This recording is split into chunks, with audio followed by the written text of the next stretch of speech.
ഈ ശബ്ദം കേൾക്കുന്ന എല്ലാവർക്കും യേശുവിൻ്റെ നാമത്തിൽ സ്നേഹവന്ദനം അറിയിക്കുന്നു. യേശുവിനെ അറിയുക, ദൈവത്തെയും യേശുക്രിസ്തുവിനെയും അറിയുന്ന അറിവിനാൽ മനുഷ്യന് സമാധാനമുണ്ടാകുന്നു, മനുഷ്യജീവിതത്തിന് മാറ്റം വരുന്നുവെന്ന് ശുദ്ധ വേദപുസ്തകത്തിൽ പത്രോസിൻ്റെ പുസ്തകത്തിൽ നമുക്ക് വായിക്കുവാൻ കഴിയുന്നു. ആദിയിൽ വചനമുണ്ടായിരുന്നു, വചനം ദൈവത്തോടു കൂടെയായിരുന്നു, വചനം ദൈവമായിരുന്നു. ഈ വചനം നമ്മുടെ ഹൃദയത്തിൽ സ്വീകരിക്കുമ്പോൾ നമ്മുടെ ജീവിതത്തിൽ ഈ വചനം കടന്നു ചെല്ലുവാൻ, അത് നമ്മളെ ശ്രദ്ധയോടെ കേൾക്കുന്നതായിരിക്കുന്ന സമയത്ത് നമ്മുടെ ഹൃദയത്തിൽ വലിയ പരിവർത്തനം ഉണ്ടാകുന്നു, വലിയ മാറ്റം സംഭവിക്കും. യേശുക്രിസ്തുവിലൂടെ അല്ലാതെ ഒരു മനുഷ്യനും മാറ്റം വരുവാൻ സാധ്യമല്ല. ബൈബിൾ പറയുന്നു, ഒരുവൻ ക്രിസ്തുവിലായാൽ അവൻ പുതിയ സൃഷ്ടിയാവുന്നു, പഴയതെല്ലാം കഴിഞ്ഞുപോയി, സകലതും പുതുതായി തീരുന്നു.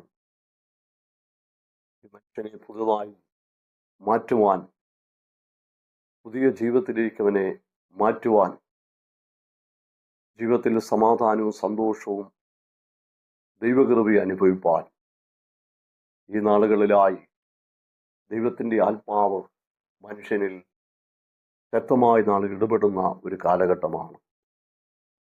ദൈവിക പദ്ധതിയിൽ നിന്നും വീണുപോയ മനുഷ്യനെ വീണ്ടെടുത്ത് നിത്യതയിലേക്ക് മടക്കി എത്തിക്കുവാനുള്ള സകല കാര്യങ്ങളും ദൈവം തൻ്റെ പുത്രനായ യേശുക്രിസ്തുവിൽ പൂർത്തീകരിച്ചു കഴിഞ്ഞു.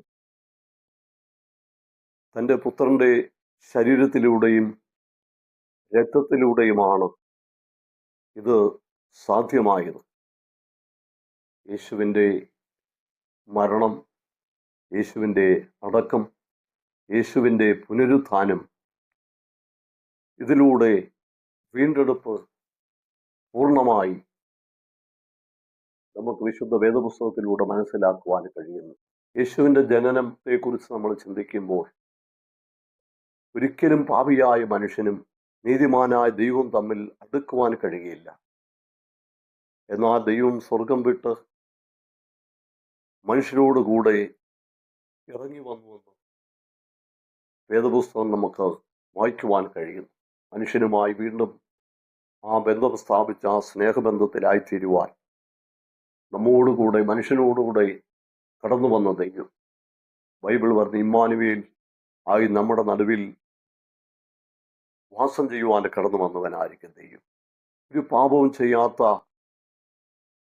യേശുവിനെ പാപമാക്കി പാപത്തെ ശിക്ഷിച്ചുവെന്ന് 2 കൊരിന്ത്യർ 5-ാം 21 വാക്യത്തിൽ നമുക്ക് വായിക്കുവാൻ കഴിയും.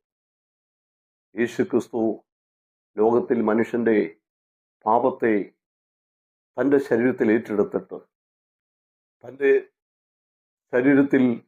തൻ്റെ ശരീരം പൂർണ്ണമായി കാൽവറിയിൽ തകർക്കപ്പെട്ടു. നമ്മുടെ പാപത്തെ പൂർണ്ണമായി മോചിക്കുവാൻ തക്കവിടെയായി തീർന്നു. യേശുക്രിസ്തുവിൻ്റെ മരണം എന്തായിരുന്നുവെന്ന് വിശുദ്ധ വേദപുസ്തകത്തിലൂടെ നമുക്ക് മനസ്സിലാക്കുവാൻ കഴിയുമ്പോഴാണ് നമുക്ക് യേശുവിൻ്റെ യാഗമരണത്തിലൂടെ നമ്മളിൽ വന്നായിരിക്കുന്ന വലിയ മാറ്റം നമുക്കറിയുവാൻ കഴിയുന്നത്. പഴയ നിയമ ഭക്തന്മാർ നമ്മൾ ചിന്തിക്കുമ്പോൾ പഴയ നിയമകാലത്തിൽ അവർക്ക് വിശുദ്ധ ജീവിതം നയിക്കുവാൻ എപ്പോഴും ദാവീദ്, മോശ, അതുപോലെ ശിംശോൻ, ഇതുപോലുള്ള ഭക്തന്മാർക്ക് പലപ്പോഴും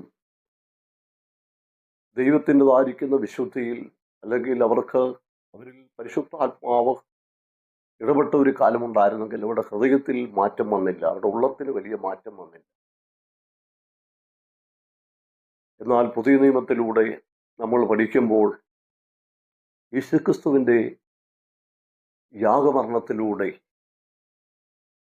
ആ രക്തത്തിലൂടെ നമുക്ക് വന്നായിരിക്കുന്ന മാറ്റം ആ രക്തം നമ്മളെ പാപത്തിൽ നമ്മളെ മോചിച്ച് നമ്മളെ സ്വന്തം മക്കളാക്കി മാറ്റുന്നുവെന്ന് വേദപുസ്തകം നമ്മളെ പഠിപ്പിക്കുന്നു. ആദ്യമായി നമ്മൾക്ക് ഈ ദൈവമായി നമുക്കൊരു ബന്ധം ഉണ്ടാകുക എന്നുള്ളതാണ്.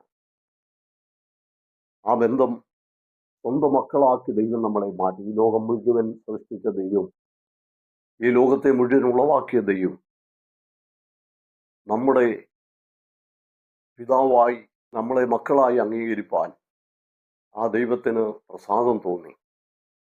ബൈബിൾ പറഞ്ഞ് നിങ്ങൾ പ്രാർത്ഥിക്കുമ്പോൾ സ്വർഗസ്ഥനായ ഞങ്ങളുടെ പിതാവേ എന്ന് പറഞ്ഞ് നിങ്ങൾ പ്രാർത്ഥിക്കുക. അത് പിതാവാണെന്നും നമ്മളെ മക്കളാണെന്നുമുള്ള ഒരു തിരിച്ചറിവിലേക്ക് നമ്മൾ കടന്നു വരുമ്പോൾ മാത്രമാണ് ദൈവത്തിൽ നിന്നും നമുക്ക് അനേക കാര്യങ്ങൾ അനുഭവിക്കുവാൻ കഴിയത്തുള്ളൂ. ബൈബിൾ പറയുന്നത് പാപികളുടെ പ്രാർത്ഥന ദൈവം കേൾക്കുന്നില്ല എന്നും, നീതിമാനായിരുന്നു അവൻ്റെ ഇഷ്ടം ചെയ്യുന്നവൻ്റെ പ്രാർത്ഥനയാണ് ദൈവം കേൾക്കുന്നത്. നീതിമാൻ നിലവിളിച്ചു, യഹോവ കേട്ടുവന്നു. 34-ാം സങ്കീർത്തനം 17-ാമത്തെ വാക്യം നമുക്ക് വായിക്കുവാൻ കഴിയും. ആയതുകൊണ്ട് ഒരു പാപിയായിരിക്കുന്ന മനുഷ്യന്റെ പ്രാർത്ഥന ദൈവത്തിന് അത് കേൾക്കുവാൻ സാധ്യമല്ല. നാം യേശുക്രിസ്തുവിന്റെ യാഗമരണം മനസ്സിലാക്കുമ്പോൾ യേശുവിന്റെ രക്തം സകല മനുഷ്യരെയും സകല മാനവജാതിയുടെയും പാപങ്ങൾ പോക്കി നമ്മളെ ശുദ്ധീകരിക്കുന്നു എന്ന് വേദപുസ്തകം നമ്മളെ പഠിപ്പിക്കുന്നു. അതുകൊണ്ട് യേശുക്രിസ്തുവിന്റെ ആ മരണത്തിലൂടെ ആ മരണം ഒരു വ്യക്തി ഏറ്റെടുക്കുമ്പോൾ ഞാൻ പാപിയായിരുന്നുവെന്നും യേശുവിനെ അറിയുന്നതിന് മുമ്പ് ഞാൻ പാപത്തിൽ ജനിച്ചുവെന്നും പാപത്തിന്റെ ശമ്പളം മരണമായിരുന്നുവെന്നും ആ മരണത്തിൽ നിന്നും യേശുക്രിസ്തു ഭൂമിയിൽ കടന്നു വന്ന് എൻ്റെ പാപങ്ങൾ തൻ്റെ ശരീരത്തിൽ ഏറ്റെടുത്ത് യേശു എനിക്ക് വേണ്ടി അതേ രക്തം ചിന്തി എൻ്റെ പാപങ്ങൾ മോചിച്ചുവെന്ന് ഒരു വ്യക്തിക്ക് പൂർണ്ണമായി മനസ്സിലാകുമ്പോൾ അവൻ്റെ ഹൃദയത്തിൽ യേശുവിനെ രക്ഷിതാവും കർത്താവും ദൈവമായി അവൻ ഏറ്റെടുത്ത് കഴിഞ്ഞകാല പാപങ്ങൾ ഏറ്റുപറഞ്ഞ് അവൻ ദൈവത്തിൽ ആയിത്തീരുന്നായിരിക്കും സമയത്ത് യേശു അവൻ്റെ പ്രാർത്ഥന കേട്ട് തൻ്റെ മകനായി അംഗീകരിക്കുന്ന ഒരു അനുഭവം നമുക്ക് വേദപുസ്തകത്തിലൂടെ കാണുവാൻ കഴിയും. ബൈബിൾ പറയുന്ന മകൻ അപ്പം ചോദിച്ചാൽ കല്ല് കൊടുക്കുമോ, മകൻ മീനിനെ ചോദിച്ചാൽ പാമ്പിനെ കൊടുക്കുമോ, മകൻ മുട്ട ചോദിച്ചാൽ തേളിനെ കൊടുക്കുമോ? അതേ മക്കൾ ആണ് ദൈവത്തോട് ചോദിക്കേണ്ടത്. മകനായി തീരുവാൻ ആ രക്തത്തിൽ ജനിക്കുമ്പോൾ മാത്രമാണ്, ഒരു കുടുംബത്തിൽ ഒരു കുഞ്ഞ് ജനിക്കുമ്പോൾ മാത്രമാണ് ആ വീട്ടിൽ ബന്ധങ്ങൾ ഉണ്ടാകുന്നത്. അതുപോലെ വിശുദ്ധ വേദപുസ്തകം നമ്മളെ ഓർപ്പിക്കുന്നത് നിങ്ങൾ വീണ്ടും ജനിക്കുക. ആ ജനിക്കുമ്പോഴാണ് ബന്ധമുണ്ടാകുന്നത്. വീണ്ടും ജനിക്കാതെ ഒരാൾക്കും യേശുവിനെ പിതാവ് എന്ന് വിളിക്കുവാൻ സാധ്യമല്ല. അതുകൊണ്ട് യേശുവിൽ ഒരു വ്യക്തി കാൽവറിയിലെ യേശുവിൻ്റെ മരണത്തെ വ്യക്തമായി മനസ്സിലാക്കി ആ യേശുവിൻ്റെ പാപത്തെ പൂർണ്ണമായി മോചിച്ചു, എൻ്റെ പാപത്തെ പൂർണ്ണമായി ക്ഷമിച്ചിരിക്കുന്നു, എന്നെ തൻ്റെ രക്തത്താൽ കഴുകിയിരിക്കുന്നുവെന്ന് ഒരു മനുഷ്യന് പൂർണ്ണമായി അവൻ്റെ ഹൃദയത്തിൽ വിശ്വാസം കടന്നു വരുമ്പോൾ, ദൈവവചനത്തെ അവന് വിശ്വസിക്കുമ്പോൾ ആ വചനത്തിലൂടെ അവൻ പൂർണ്ണമായി ദൈവത്തിൻ്റെ സന്നിധിയിൽ അവൻ കടന്നു വരുന്നു. ഒരു വ്യക്തി ജനിക്കുമ്പോൾ ആ ജനിച്ച കുട്ടിയുടെ പ്രവൃത്തിയല്ല, ആ കുട്ടിയുടേതായിരിക്കുന്ന ആ പ്രവർത്തന മുഖാന്തരമല്ല അവൻ ഭൂമിയിലേക്ക് ജനിക്കുന്നത്. ഈ ജനനം നമ്മുടെ നാടിക ജീവിതത്തിൽ നമുക്ക് യേശുവിൽ ഒരു വ്യക്തി ജനിക്കണമെങ്കിൽ അവൻ്റെ പ്രവൃത്തി ഒരിക്കലും അതിന് ബാധകമായി തീരുന്നില്ല. അവൻ പ്രവർത്തിച്ച് ഒരിക്കലും ഒരു മകനായി തീരുവാൻ സാധ്യമല്ല. അവൻ കാൽവറിയിൽ നമ്മുടെ പാപങ്ങൾക്ക്, നമ്മുടെ ശാപങ്ങൾക്ക്, നമ്മുടെ രോഗങ്ങൾക്ക് വേണ്ടി മരിച്ച യേശുവിനെ വിശ്വാസത്താൽ തൻ്റെ ഹൃദയത്തിൽ അംഗീകരിക്കുമ്പോൾ മാത്രമാണ്. ബൈബിൾ പറയുന്നത് അബ്രഹാം ദൈവത്തിൽ വിശ്വസിച്ചു, അതവന് നീതിയായി കണക്കിട്ടുവെന്ന് വേദപുസ്തകം നമ്മളെ പഠിപ്പിക്കുന്നു. അതുകൊണ്ട് യേശുക്രിസ്തുവിൻ്റെ കാൽവറി മരണത്തിലൂടെ നമുക്ക് നീതിമാനായി തീരുവാൻ കഴിയുന്നു. ആ നീതി നമുക്ക് നമ്മുടെ കഴിവ് കൊണ്ടോ, നമ്മുടെ അറിവ് കൊണ്ടോ, നമ്മുടെ പ്രവർത്തനം കൊണ്ടോ, നമ്മുടേതായിരിക്കുന്ന പ്രവൃത്തി മുഖാന്തരമോ ലഭിക്കുന്നതല്ല. അത് യേശുക്രിസ്തുവിലുള്ള വിശ്വാസത്താൽ നമുക്ക് ആ നീതിയിലേക്ക് കടന്നു വരുവാൻ കഴിയും. ആ നീതീകരണം ഒരു വ്യക്തി അത് മനസ്സിലാക്കുമ്പോൾ, ഞാനൊരു കാലത്ത് യേശുവിനെ അറിയുന്നതിന് മുമ്പ് പാപിയായിരുന്നുവെന്നും ആ പാപത്തിൻ്റെ ശമ്പളം മരണമായിരുന്നുവെന്നും ആ മരണം എനിക്ക് വേണ്ടി യേശു മരിച്ചുവെന്നും ഇപ്പോൾ യേശുവിൻ്റെ മരണത്തിലൂടെ ഞാൻ പൂർണ്ണമായി നീതീകരിക്കപ്പെട്ടിരിക്കുന്നുവെന്നും അവൻ പൂർണ്ണമായി തൻ്റെ ഹൃദയത്തിൽ അംഗീകരിച്ച് കഴിയുമ്പോൾ അവൻ നീതിമാനായി ദൈവനെ മാറ്റുന്നു.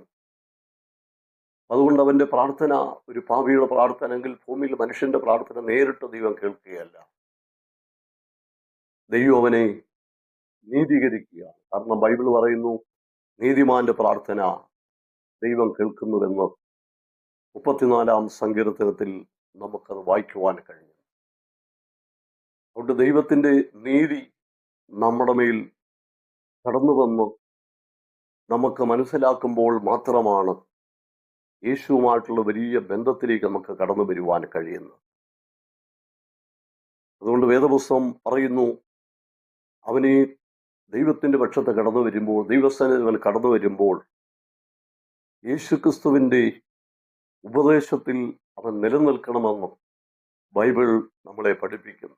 2 യോഹന്നാന്റെ പുസ്തകം 9-ഉം 10-ഉം ആ വാക്യങ്ങൾ നമ്മൾ വായിക്കുമ്പോൾ, ക്രിസ്തുവിൻ്റെ ഉപദേശത്തിൽ നിലനിൽക്കാതെ അതിൽ കടന്നു പോകുന്ന ഒരുത്തനും ദൈവമില്ല.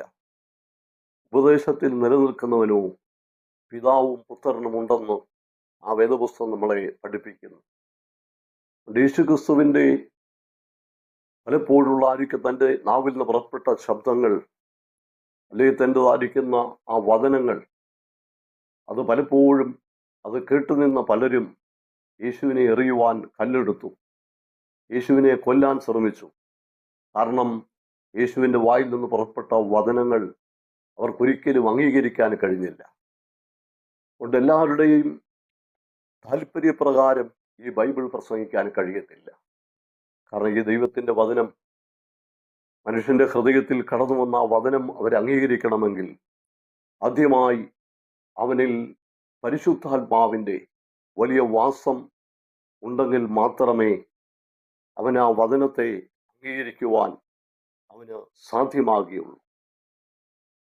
കൊരിന്ത്യർക്ക് എഴുതിയ പുസ്തകത്തിൽ 2-ാം അധ്യായം 1 കൊരിന്ത്യർ 2-ാം അധ്യായം 12 മുതൽ 14 വരെയുള്ള വചനങ്ങൾ നമ്മൾ വായിക്കുമ്പോൾ, പ്രാകൃത മനുഷ്യന് ദൈവാത്മാവ് പ്രാകൃതമായിരിക്കുന്ന മനുഷ്യന് വായിക്കപ്പെടുവാൻ കഴിയും.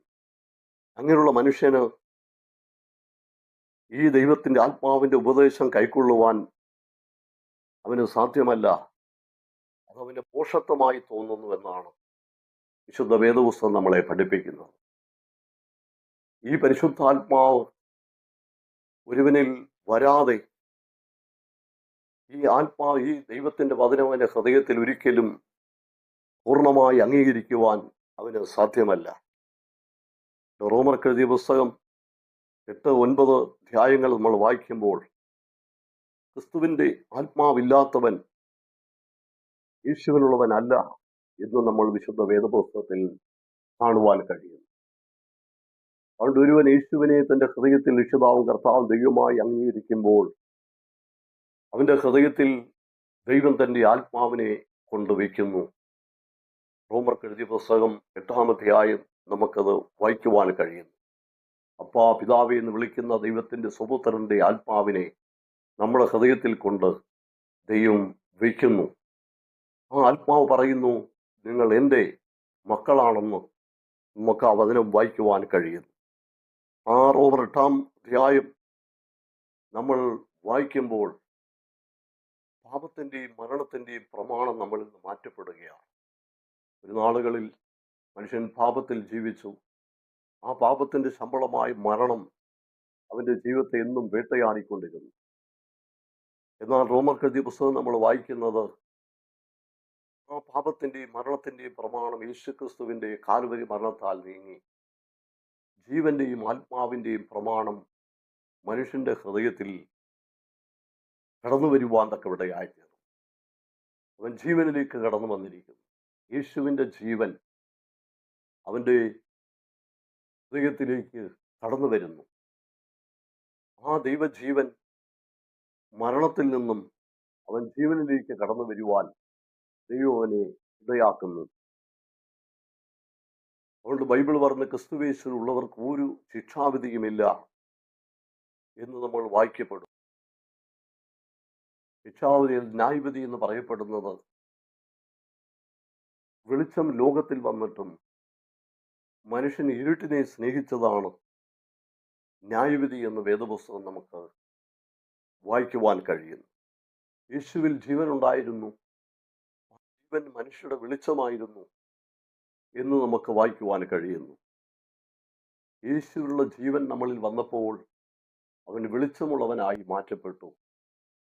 ഇരുട്ടിന്റെ അധികാരിയായ പിശാചിന്മേൽ അവൻ പൂർണ്ണമായി ജയമെടുക്കുവാൻ അവന് ദൈവം അധികാരം കൊടുത്തു.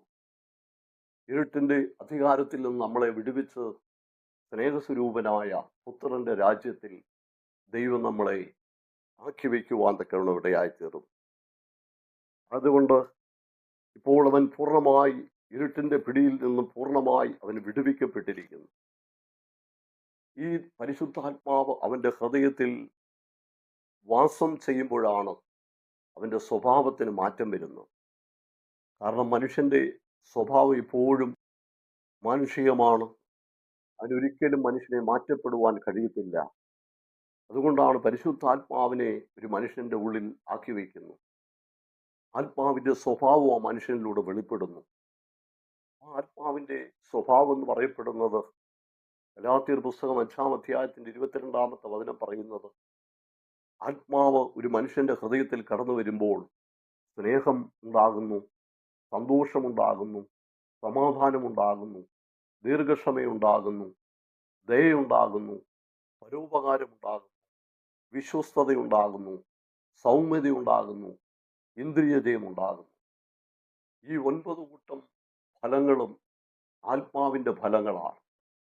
ഈ ആത്മാവ് ഒരു മനുഷ്യന്റെ ഹൃദയത്തിൽ വസിക്കുവാൻ തുടങ്ങുമ്പോൾ മാത്രമാണ് അവന് ഈ സ്വഭാവത്തിലേക്ക് മാറ്റപ്പെടാൻ കഴിയത്തുള്ളൂ.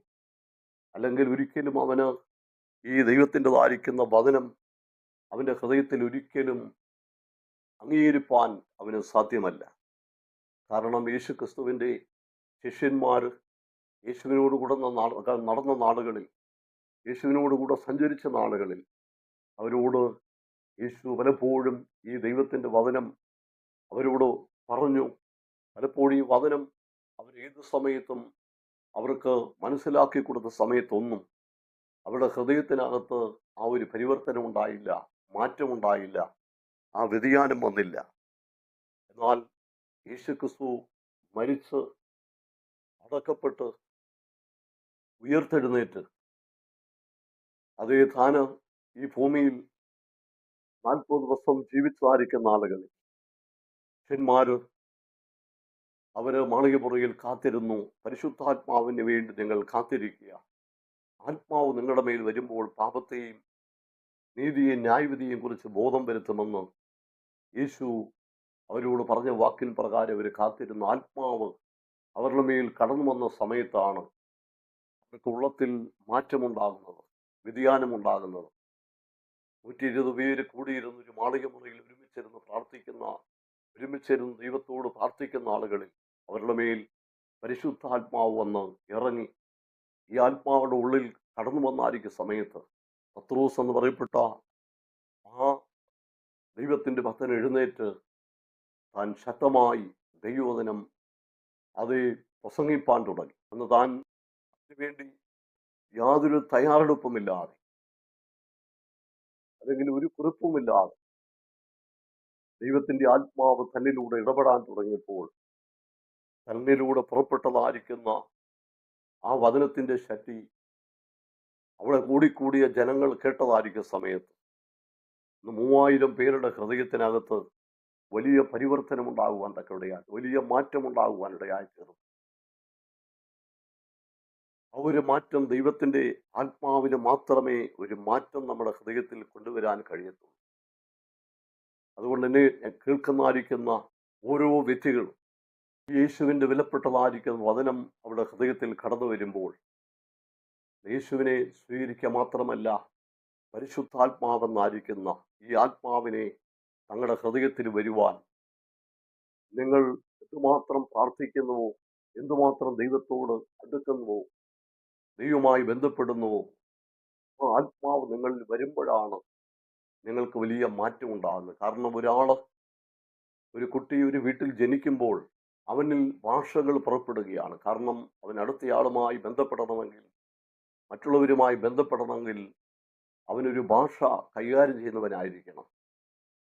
അതുകൊണ്ട് അവൻ ഒരു മലയാളം സംസാരിക്കുന്ന ഒരു വീട്ടിലാണ് ജനിക്കുന്നതെങ്കിൽ അവൻ ഓട്ടോമാറ്റിക്കായിട്ട് ആ മലയാളം സംസാരിക്കുവാൻ തുടങ്ങും. തമിഴാണ് സംസാരിക്കുന്ന ഒരു വീട്ടിലാണ് ജനിക്കുന്നതെങ്കിൽ അവൻ തമിഴ് സംസാരിക്കാൻ തുടങ്ങും. ഹിന്ദി സംസാരിക്കുന്ന ഒരു കുടുംബത്തിലാണ് ജനിക്കുന്നതെങ്കിൽ അവൻ ഹിന്ദി സംസാരിക്കാൻ തുടങ്ങും. ഇംഗ്ലീഷ് പറയുന്നൊരു കുടുംബത്തിലാണ് ജനിക്കുന്നതെങ്കിൽ അവൻ ഇംഗ്ലീഷ് പറയുവാൻ തുടങ്ങും. ഇതുപോലെ ആത്മാവിനൊരു ഭാഷയുണ്ട്. ഈ ഭാഷയാണ് അന്യഭാഷ എന്ന് പറയപ്പെടുന്നതായിരിക്കുന്ന ഒരു മനുഷ്യൻ്റെ ജീവിതത്തിൽ അവന് ആത്മാവിൻ്റെ ഭാഷ അവൻ ഉപയോഗിക്കേണ്ടത് ആവശ്യമാണ്. ഈ ആത്മാവിന് വേണ്ടി അവൻ പ്രാർത്ഥിച്ച് ഈ ആത്മാവിൽ അവൻ ജീവിക്കാൻ തുടങ്ങുമ്പോഴാണ് ആത്മാവ് ആരുടെ മേലുണ്ടോ അവൻ ദൈവത്തിൻ്റെ മകനെന്ന് വിളിക്കപ്പെടും എന്ന് വിശുദ്ധ വേദപുസ്തകം റോമർക്കെഴുതിയ ലേഖനം നമുക്ക് വായിക്കുവാൻ കഴിയും. അപ്പോൾ ആത്മാവ് നിങ്ങളിൽ വന്നായിരിക്കുന്ന ഈ സമയത്ത് നിങ്ങൾ കഴിഞ്ഞ കാലങ്ങളിൽ പൈശാചിക രാജ്യത്തിലായിരുന്നു, പൈശാചികന്റെ നിയന്ത്രണത്തിലായിരുന്നു, പൈശാചികൻ്റെതായിരിക്കുന്ന നിർദ്ദേശപ്രകാരം നമ്മൾ നടന്നു.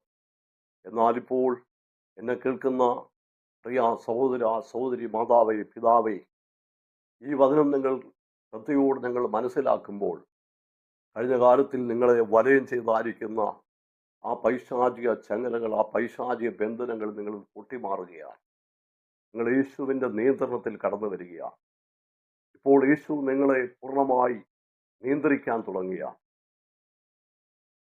ആ യേശുവിൻ്റെ ഭരണത്തിന് കീഴിൽ നമ്മൾ വരികയാണ്. ആ യേശുവിൽ വരുന്ന ഒരു വ്യക്തിക്ക് അധികാരം ദൈവം കൊടുക്കുകയാണ്. പാമ്പുകളെയും തേളുകളെയും ശത്രുവിൻ്റെ സകല ബലത്തെയും ചവിട്ടുവാൻ ഞാൻ നിങ്ങൾക്ക് അധികാരം തരുന്നു. ഒന്നും ഒരിക്കലും നിങ്ങൾക്ക് ദോഷം വരുത്തത്തില്ല. ലൂക്കോസിന്റെ പുസ്തകം 10-ാം അധ്യായം 19-ാമത്തെ വാക്യം പറയും, നിങ്ങളൊരു അധികാരിയായി മാറുകയാണ്. നിങ്ങളെ ആക്രമിക്കുന്ന, നിങ്ങളെ തകർക്കാൻ ശ്രമിക്കുന്ന, നിങ്ങളെ ഭൂമിയിൽ നിന്നും നിങ്ങളുടെ ജീവനെ തകർക്കാൻ ശ്രമിക്കുന്ന ആ ദുഷ്ടശക്തിയുടെ മേൽ നിങ്ങൾക്കൊരു അധികാരം കടന്നു വരിക. ഇപ്പോൾ നിങ്ങൾക്ക് ഈ വചനം മനസ്സിലാകുന്നുവെങ്കിൽ നിങ്ങളുടെ ശരീരത്തിലുള്ളായിരിക്കുന്ന ആ രോഗത്തോട് നിങ്ങൾ കൽപ്പിക്കാൻ തുടങ്ങുക, അധികാരത്തോട് കൽപ്പിക്കുക. ആ ക്യാൻസറിനോട് അധികാരത്തോട് കൽപ്പിക്കുക. ആ കുടുംബത്തെ തകർക്കുന്ന ആ ദുഷ്ടശക്തികളോട് അധികാരത്തോട് നിങ്ങൾ സംസാരിക്കുക. അധികാരത്തോട് നിങ്ങൾ കൽപ്പിക്കുവാൻ തുടങ്ങുക. നിങ്ങൾ ഒരിക്കലും ഒരു പുഴുവല്ല, കൃമിയല്ല. നിങ്ങൾ യേശുവിൽ ആരാണെന്ന് പൂർണ്ണമായി നിങ്ങൾ മനസ്സിലാക്കുക. ഈ അധികാരം നിങ്ങളുടെ മേൽ കടന്നു വരുമ്പോൾ നിങ്ങളുടെ മുമ്പിൽ പൈശാചിക ശക്തികൾ തകരുന്നു. നിങ്ങളുടെ മുമ്പിൽ രോഗത്തിൻ്റെ ബന്ധനങ്ങൾ തകരുന്നു. നിങ്ങളുടെ ജീവിതത്തിൽ നിങ്ങളെ ആക്രമിക്കുന്ന സകല ദുഷ്ടനെയും തകർക്കുവാൻ നിങ്ങൾക്ക് ഒരു അധികാരം ദൈവം തരുന്നു. ശുദ്ധ ബൈബിൾ പറയുന്നു, കർത്താവായ യേശുക്രിസ്തു നിങ്ങളുടെ കാൽച്ചുവട്ടിൽ സാത്താനെ എത്രയും വേഗത്തിൽ ചവിട്ടി ചതച്ചു കളയുവാൻ നിങ്ങൾക്ക് അധികാരം തരുന്നു. ഈ അധികാരത്തിൽ ഒരു ദൈവപൈതൽ ഈ വചനത്തിൻ്റെ അധികാരത്തിൽ ഈ ഭൂമിയിൽ ജീവിക്കുമ്പോൾ മാത്രമാണ് നിങ്ങൾക്ക് ഒരു ജയകരമായ ക്രിസ്തീയ ജീവിതം നയിക്കാൻ കഴിയത്തുള്ളൂ. ഒരു അധികാരത്തോടെ ഈ ഭൂമിയിൽ നമുക്കായിരിക്കാൻ കഴിയത്തുള്ളൂ. അതുകൊണ്ട് ഇപ്പോൾ ഈ വചനം കേൾക്കുന്ന നിങ്ങൾ യേശുവിൻ്റെ അധികാരിയാണ്. യേശുവിന് പകരക്കാരനായി ഭൂമിയിൽ നിങ്ങൾ നിൽക്കുന്നു. യേശുവിൻ്റെ ശബ്ദം നിങ്ങളുടെ നാവിലൂടെ പുറപ്പെടുന്നു. യേശുവിൻ്റെ വലിയ ശക്തി നിങ്ങളുടെ ശരീരങ്ങളിലൂടെ പുറപ്പെടുന്നു. നിങ്ങൾ യേശുവിൻ്റെ ശക്തി ലഭിച്ച ഒരു വ്യക്തിയാണെന്ന് നിങ്ങൾ പൂർണ്ണമായി മനസ്സിലാക്കുമ്പോൾ നിങ്ങൾക്ക് നിങ്ങളുടെ മേൽ വരുന്ന ഏത് പ്രശ്നത്തെയും ജയിക്കുവാൻ ഈ പരിശുദ്ധാത്മാവ് നിങ്ങൾക്ക് ശക്തി തരട്ടെ എന്ന് നിങ്ങൾ വിശ്വസിക്കുമ്പോൾ തന്നെ ഇപ്പോൾ നിങ്ങളിൽ വലിയൊരു വിടുതലുണ്ടാകുന്നു, വലിയൊരു മാറ്റമുണ്ടാകുന്നു. ആ മാറ്റം നിങ്ങളിലൂടെ അനേകര് അനുഭവിച്ചറിയുവാൻ ഇടയാകട്ടെ എന്ന് പ്രാർത്ഥിച്ചുകൊണ്ട് ഞാൻ എൻ്റെ വാക്കിൽ നിന്നും